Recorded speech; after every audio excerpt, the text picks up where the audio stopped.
In this Adobe Premiere Pro tutorial, we're going to learn how to share a Premiere Pro project file properly, which means sending the project along with all its media files so nothing goes missing. Many beginners make the mistake of sending only the .prproj file, but the project file does not contain your videos. It only links to them. Let's do it the correct way. First, open your project. Go to the top menu and click File. Then choose Project Manager.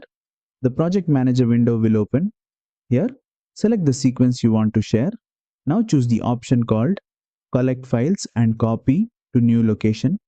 This option gathers all the media used in your sequence and copies it into a new folder. Next, choose a destination folder where you want everything to be saved. And you can also enable options like Exclude Unused Clips.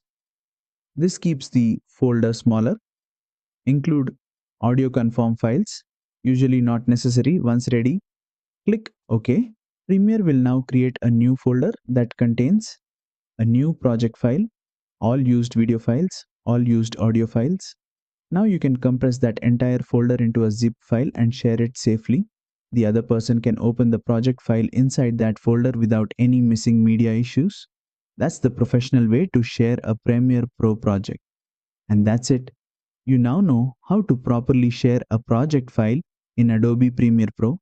If this tutorial helped you, don't forget to like, share, and subscribe for more Adobe Premiere Pro tutorials.